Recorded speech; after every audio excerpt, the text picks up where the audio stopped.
ako ang iyong tatangnan. Sa loob ng palikuran, ako ang iyong nasa harapan. Ikaw ay aalalayan, aalalahanin habang may kamalayan. Papakainin kahit pakamayan, kahit di man mayaman, iyon na saming pinatunayan na ang buhay sa piling ng may likha ang siyang tunay na kayamanan. Nanang, halian ka na po ba? Ina, Diyos ko na po higaan mo. Mami, mili na ako ng mga gamot mo. Mama, matay akong kikilala sa iyo. Diyan mo ko sinanay. Bayaan mong ako naman ang gumawa ng lahat ng yan kapag hindi mo na kayang lumabas ng bahay. Kailangan mong lumabas kahit alam mong delikado. Dahil sa iyong katandaan, kapag dinapuan ka na ng sakit, magiging malubha sigurado. Pero mas may gusto kang masigurado. Yung pangangailangan material namin at pagkain sa plato.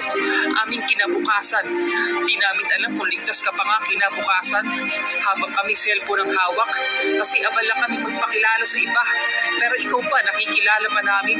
Oo, ikaw di ba sinabi na tagahugas ang pinggan namin? Pinagtulugang tagahugas pa dati ng puwet namin.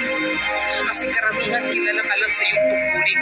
Yung mga bata ngayon, bakit parang okay lang sa'yo na ikaw ay sagot-sagutin? Lapas tanganin, kung may pagkukulang ka man, pero mas dapat naming unawain na minsan sa sobrang pagmamahal mo sa amin, ayaw mo nang saktan ang aming damdamin. Sa social media ko na lang sasabihin na mahal kita kahit magkasama pa tayo sa bahay.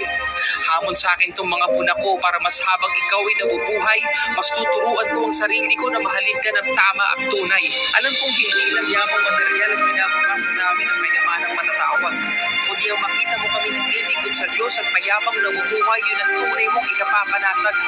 Alam kong utos ng Diyos na mahalin mo ang iyong anak. Mahalin mo kami. Kaya nga pinakilala mo siya sa amin, yun ang kabutihan mong ganti. Huwag kang mag-alala, ma. Ipapasa mo sa aking anak ang iyong ganti.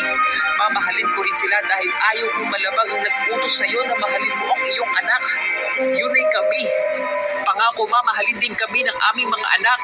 Yun ang sa iyo'y aming ganti.